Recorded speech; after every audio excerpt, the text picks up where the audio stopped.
So last Thursday, we did a lecture on chapter 4.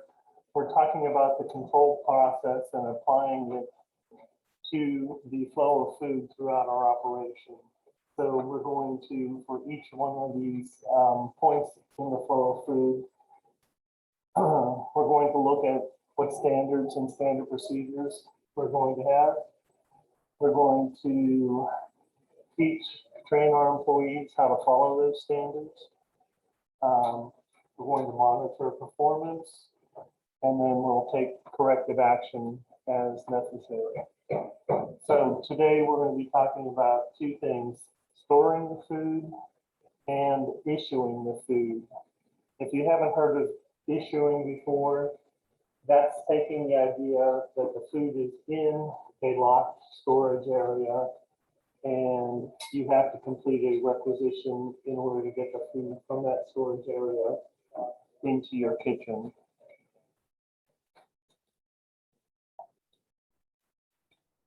So when we talk about storing the food, the standards and standard procedures we have to have in place, we want to consider the condition of the facilities and equipment that we have, what kind of arrangement we're going to have of our foods,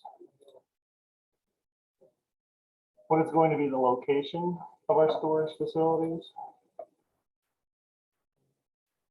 what type of security we're going to have on our storage area, possible dating and pricing of stored foods. So when we look at conditions of the facilities and equipment, one of our concerns is going to have to be temperature. We basically have three different areas that we store food. It can be in a cooler, it can be in a freezer, or it can be in dry storage. So in a cooler, of course, it has to be below 41 degrees. So that's the bottom end of our temperature danger zone. But ideally, your fresh meats, produce, and dairy products are going to be kept from 34 to 36 degrees Fahrenheit.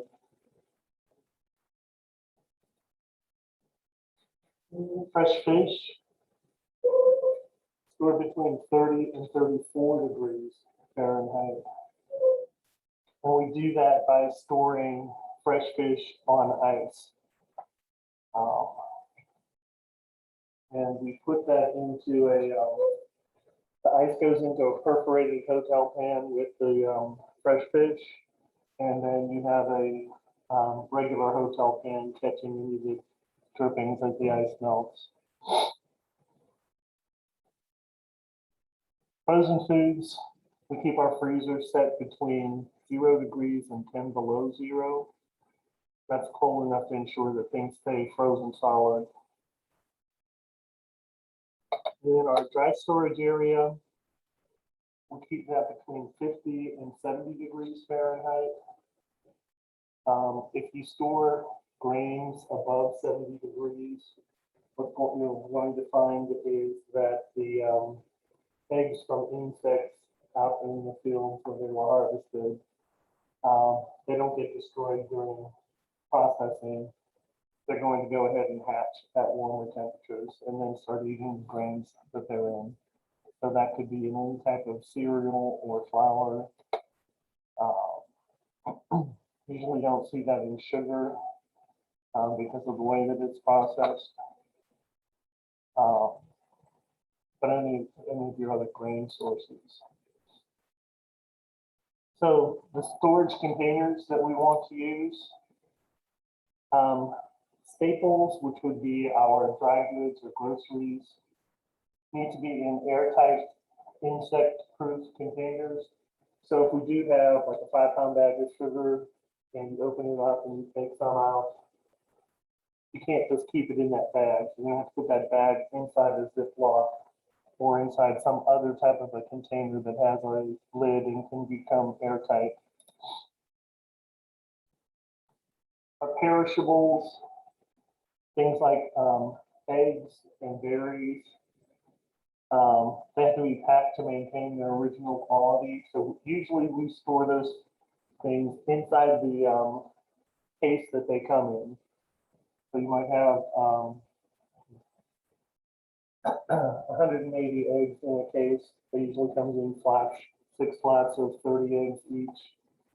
Or you might have 360 eggs in a double case. You would want to keep those inside that case instead of pulling them out.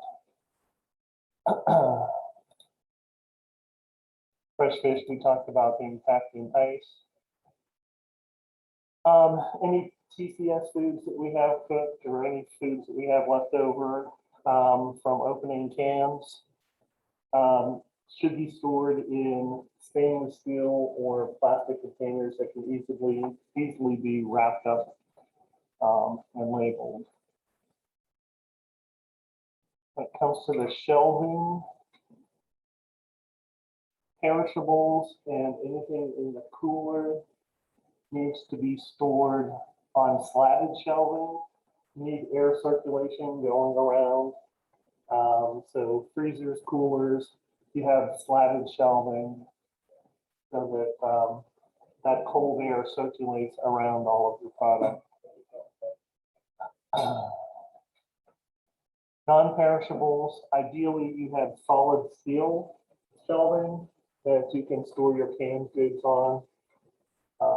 Those kind of things are easier to clean than slatted shelving. Okay. It's important to keep your storage areas clean. At a minimum, you do daily sweeping and cleaning. Any type of a spill needs to be cleaned up very well immediately. I think beginning of last week, when I first came back to the building, every single one of our kitchens had mold growing on the floor because we got some water into the kitchen, and anywhere that there was like a speck of food that wasn't cleaned, it started growing mold because we had no power in here for air conditioning. So a nice petri dish of stuff growing throughout the building. So we've had people come in here and make sure that everything did get cleaned and sanitized. Refrigerator storage, temperatures should generally be maintained between 32 and 36 degrees Fahrenheit. 32 is the freezing point of water, so you've got to be careful when you're storing things like lettuce. If it's too close to 32 or it goes below 32, it's going to end up freezing your lettuce and you're going to end up wasting that product. Refrigerators should have easily cleaned shelving units, and those shelves need to be at least 6 inches off the floor. And again, slotted so that we have good air circulation throughout the storage area. Freezer storage, these temperatures should be maintained between 0 degrees and below 0. I'm sorry, I have the wrong edition of this PowerPoint. I had cut some of this out. Just ignore the second part with anticipating future more and more food service storage spaces devoted to frozen food. This text was written well over 10 years ago. And even though the farm to table movement existed then, it wasn't strong enough to get them to take this statement out. So it's that type of, yeah, we're not going to be tested on that type of thing. Your freezers need to be regularly maintained. A process that includes cleaning inside and out, and then constant temperature monitoring to detect possible improper operation. So our walk-in freezers that we have here, back in the campus security office and maintenance, they have monitors that alarms go off once they go above a certain temperature. And then they have a record of how long it stays above that certain temperature. But if you don't have something like that, it's possible that your freezer wasn't working all night long and then an hour before you came to work, it came back on. When you walk inside it, it feels like freezer temperatures, but all of your food probably thawed out overnight and is being refrozen.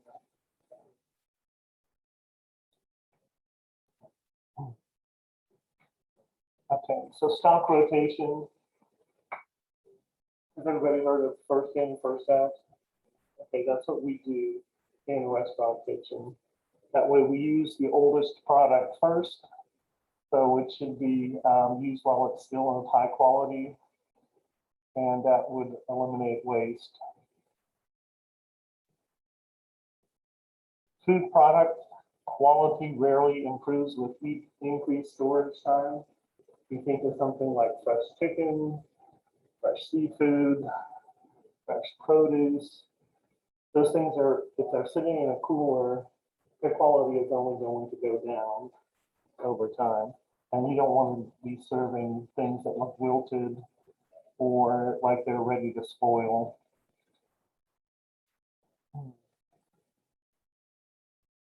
So primary method for ensuring product quality, keep your storage areas clean, properly maintained. Make sure you're rotating your product correctly.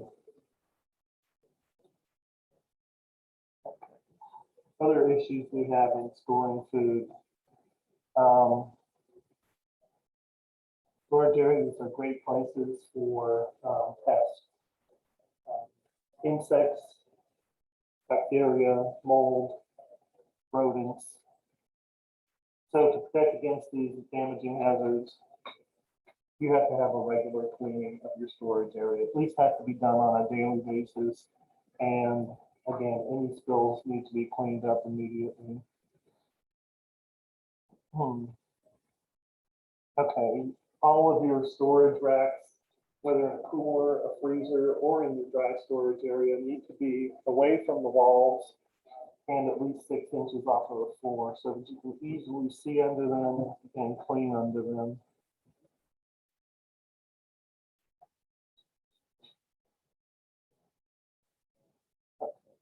Your freezers, whether it's like a stand-up open door freezer or one that you can walk into, they should have a thermometer inside that you can read the temperature on the outside.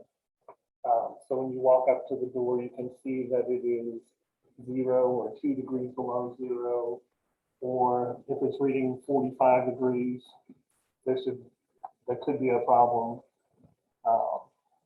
These freezers do have an automatic defrost cycle, so they will turn off so the frost on the condenser to be able to melt so that the condensers don't freeze up. But that should not be an extended period of time. It should be nowhere near long enough for the food to be able to thaw.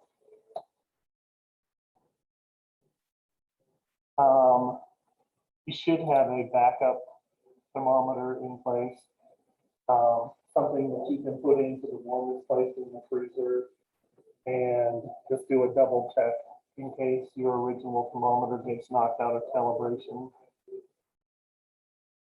When you do have larger storage areas, you want to keep neat, uncluttered always. You don't want to have like piled up empty boxes, or even you don't want anything on the floor. Everything has to be lifted up off of the floor. And you won't, like I said, you need to be able to have 2 people pass with carts if they're loading up carts. So it should be a pretty large area. So how do we arrange foods? Ideally, you're always going to put the same food in the same place. So everybody is very familiar with where to find that particular ingredient. The things that you use most frequently should be closest to the entrance. That's going to save time on labor for putting things away and getting access to them.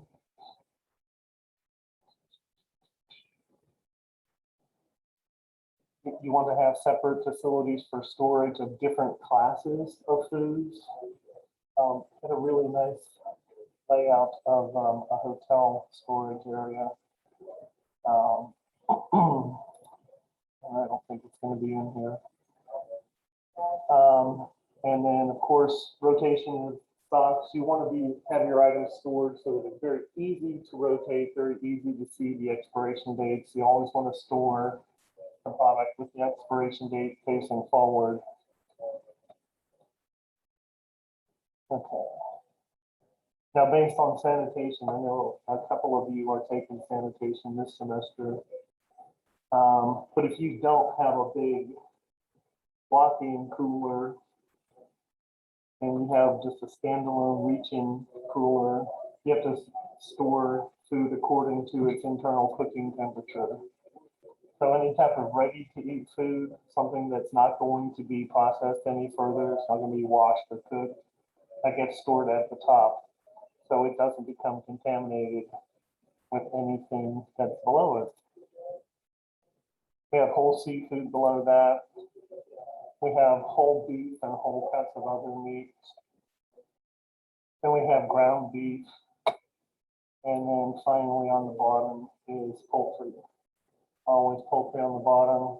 You have to take the poultry up to 165 degrees.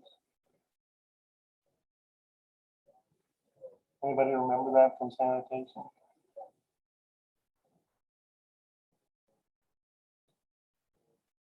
Okay, so where are we going to locate our storage facilities?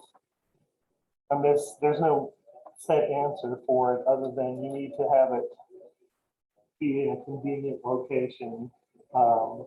So it's got to be located in an area where you can easily accept deliveries and quickly store them. And then when the kitchen needs them, it's easy enough for either the people to go to the storeroom to pick up their order or for the storeroom to pack up an order and deliver it to a kitchen. It needs to be someplace secure. Again, reduced labor requirements. You don't want to have it located in such a way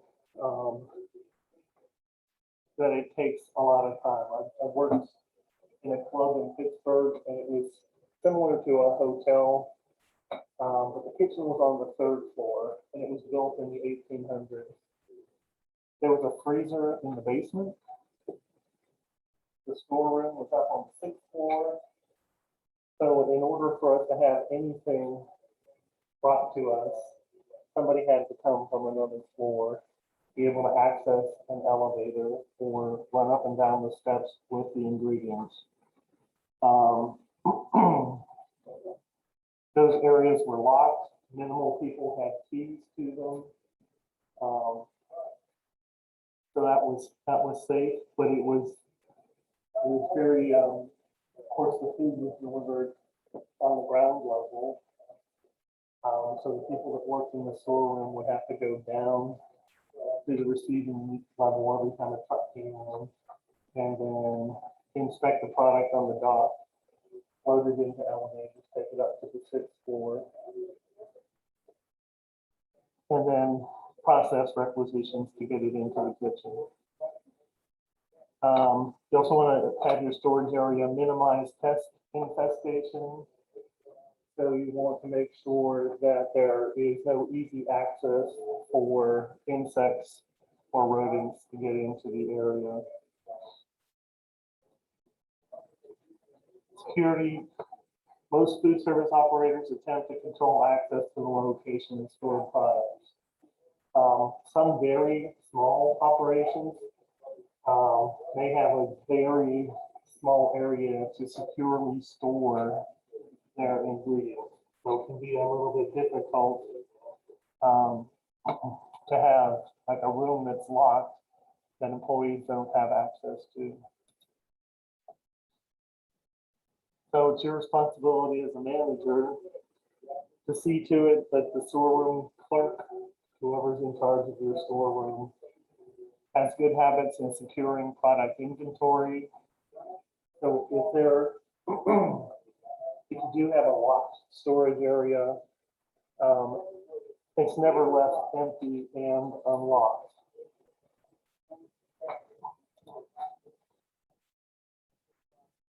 And then typically you limit key access to that operation. And the one thing that we're going to get into in the next part, the issuing of the food. We don't issue any food out of storage without a written requisition. That way we can keep track of exactly what is sent to the kitchen.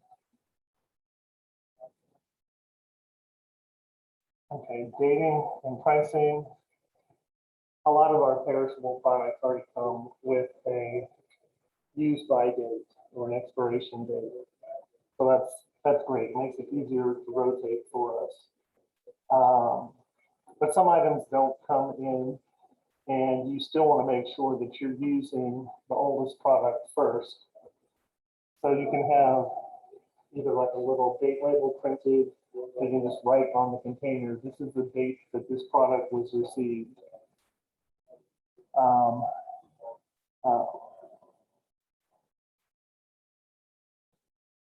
So things that have a longer shelf life, especially if you use like something like black pepper, that has a very long shelf life.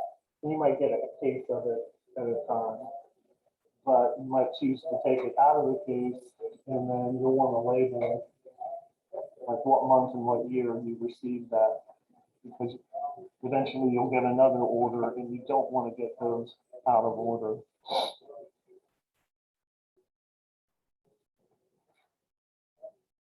So issuing,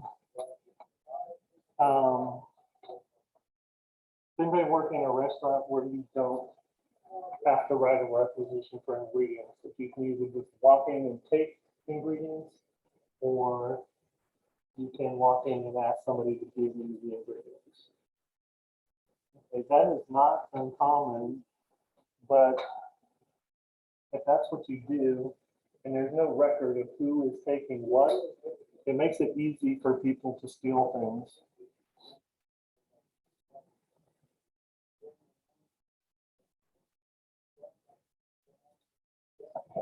So whenever food is actually issued, there's a couple of things involved. That food is physically moved from the storage area to the food prep kitchen area. And then there is record keeping associated with that. And that's where we are going to be concerned, because we're going to start looking at something called the daily cost of food. And we want to know exactly what was issued from the storeroom, and then that's going to go on to our food costs on that day.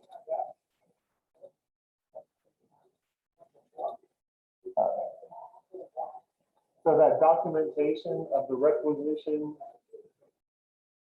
if it was filled completely, signatures on it, that's going to be our paper trail. And that's going to be what our bookkeepers use to keep track of our inventory.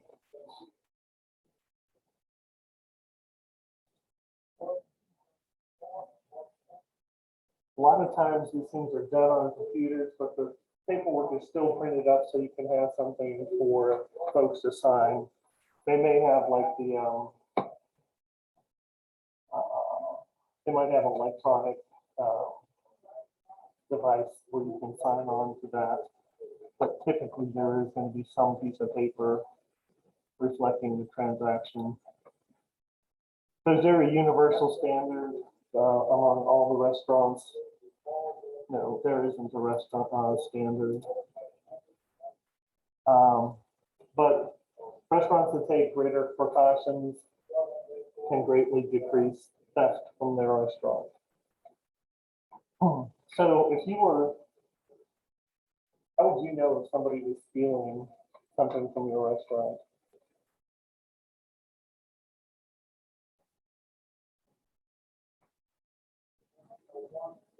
Pardon me?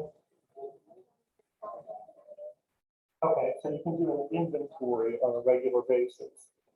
And if you're doing this documentation, you should know there should be signed paperwork for how many we had in the storage area. So we had 10 beef tenderloins in the freezer, and the kitchen put in a rec for 2 beef tenderloins. So we should have 8 the next day when we go into the freezer. If we have 7, then it's possible somebody stole one from us. The things that make this more difficult is if you keep very large inventories of items, and again, they requisition just a couple out of the inventory, but then when you go recount, you're still missing one. That makes it harder to figure out exactly what could have happened. Okay, so we talked about these terms last week. Food that is sold on the day it is received or within a day or two. Anybody remember what that's called? It's called a direct, okay? Typically it goes directly into the kitchen and it doesn't spend any time in the storage area. And then food that is delivered to the storage area where it's kept until it's needed. And then the cost of that food is not recorded until it is issued out of storage. Is called stores. So we have directs and stores. And we'll have to remember what those are whenever we calculate daily food costs. Requisitions is a form filled in by a member of the kitchen staff. It lists quantities of stores that are needed in the kitchen for a particular day. When the stores are delivered to the kitchen, it's just like whenever the Cisco truck pulls up to the dock and makes a delivery to your receiving. The kitchen people have to act as the receivers. They have to double check the document, physically check that they're getting the correct product, and then sign off on the paperwork. Okay, so this is a very simple sample requisition. Kitchen wants 24 pounds of strip steaks, 10 pounds of ground beef, 20 heads of iceberg lettuce, and 1 case of apples. So when they get that delivered, they'll sign for it, and then usually the storeroom will do the calculation on the prices, because they'll have they're associated with the purchasing people and have the records of how much things cost. So if we have 24 pounds of strip steaks, it's going to come out to $240. And most of these things are straight calculations here. So adds up on the totals, and then somebody in our bookkeeping accounting section is going to keep track of this is how much was issued from storage on this particular day.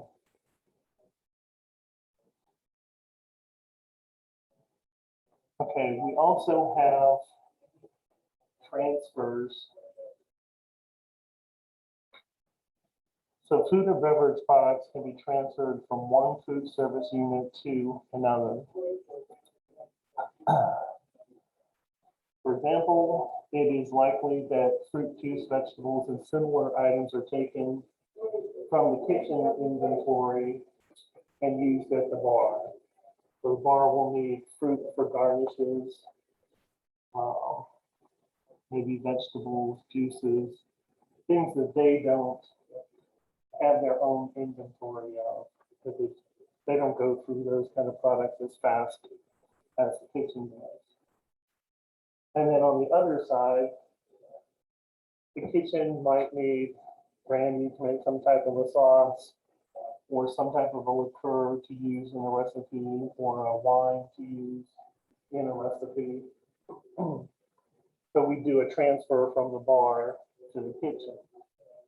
And that way we know, okay, what was our actual cost for things used by the bar and what was the actual cost for things used by the kitchen.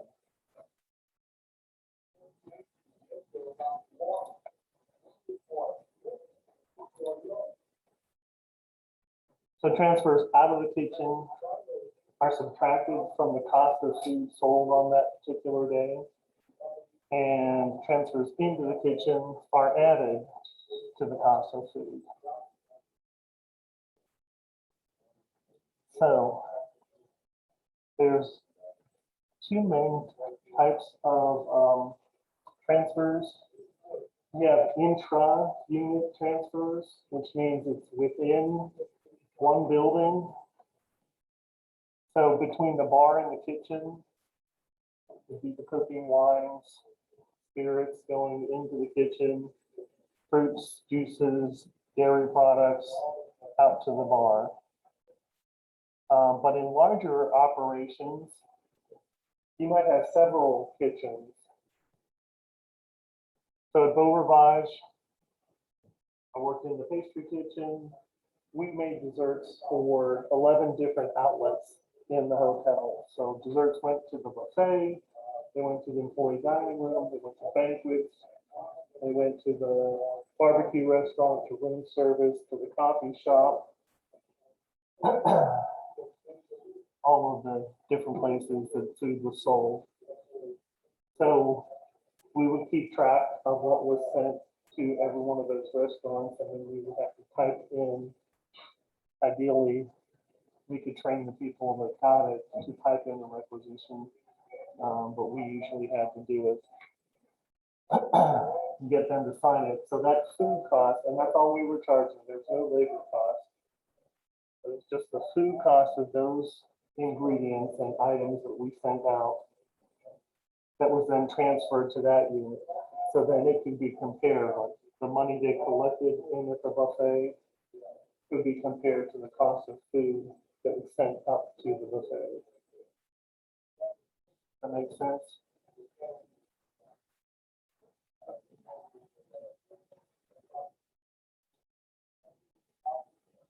Then you can have inter-unit transfers.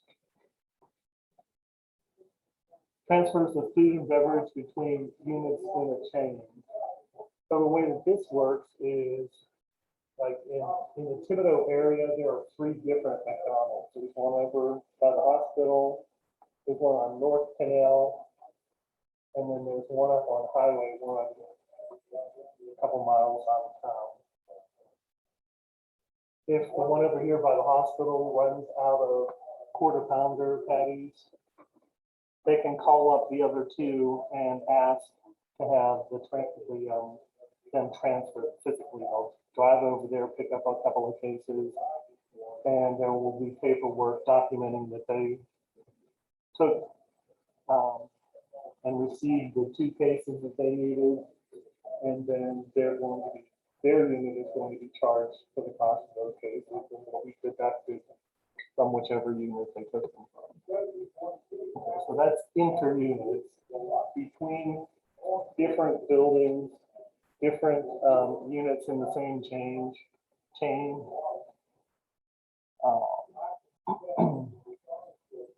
Probably going to see some questions about that.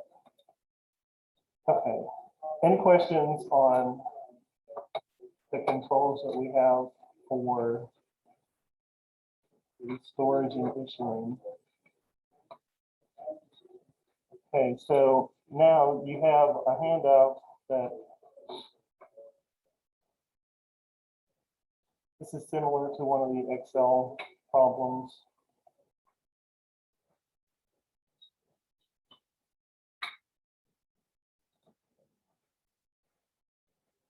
So this is a requisition. It's going to the main kitchen. It's dated today. There's a list of each item, what the unit is that we are taking or ordering, a description of what it is, and then how much it costs based on the unit that we purchase it by. So got some nice pictures at the bottom of it. I got a sample can here.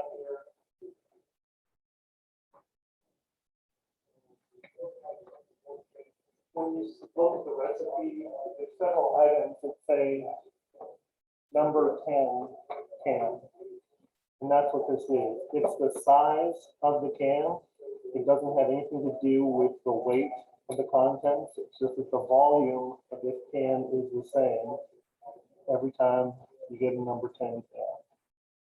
Okay, so I'm actually, when I looked up prices yesterday on the internet, applesauce actually weighs 108 ounces. The diced beets weigh 102 ounces. Corn is 106. Cranberry sauce is more dense. It's 117 ounces. And then the mushrooms, the actual weight inside of that container is only 100 ounces. Okay. In the past, some people have gotten confused with the number 10, thinking it meant 10 pounds. Okay. But that's not, it's just describing the can. So when we go to calculate this, okay, our total cost is going to be one number 10 can multiplied by the 11.59 per can. So that's pretty straightforward.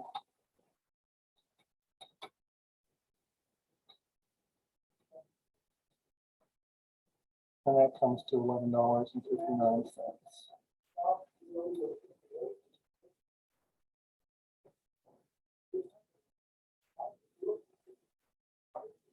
Okay, so for the beets, it's 2 cans times 973 per can. 19, it's like $19.46. 1 gallon of cocktail sauce. We buy it by the gallon. $11. 2 cans of corn. $21. 3 cans of cranberry sauce. 25, somewhere between 25 and $26 and a penny.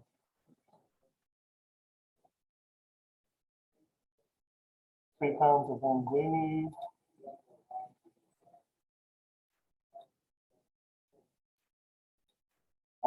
2 cans of mushrooms.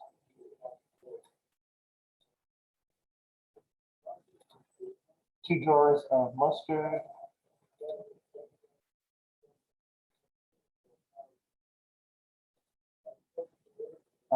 4 cans of peaches.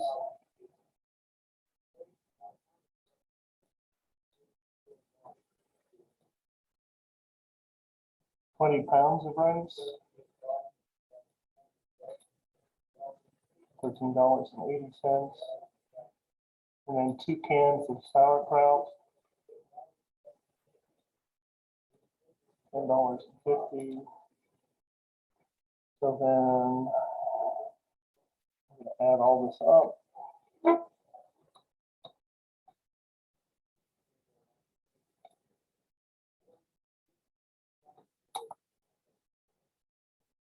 That comes out to $184.71. So this particular requisition was really easy. We didn't have to do any type of unit conversions. And what I mean by that is the applesauce, we know what the unit cost of that is, but we might buy it in a case. And so, so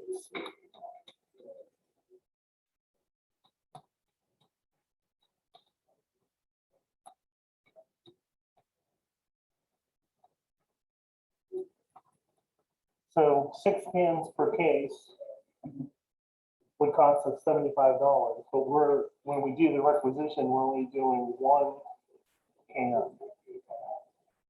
So we would take the formula that we have here and then divide it by 6 so we could get a cost for just the one can. And I just made up that number, $75 per case, comes out to $12.50 a can.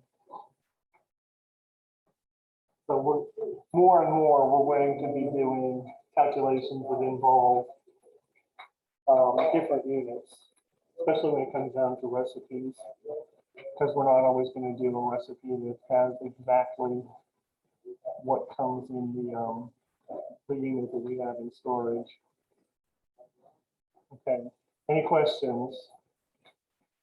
So module 2 quizzes are due when? Thursday night. Okay, so I think there's a whopping 2 or 3 people that have opened up the quizzes. Remember with these things that you can open them up as soon as they're available. Take a look at the questions. Come in on Thursday. Let me know if you have any questions about them. We can go over them. And then they're due Thursday night. Any questions about things so far? When's our first exam? October 7th. So that's going to be a week from Thursday.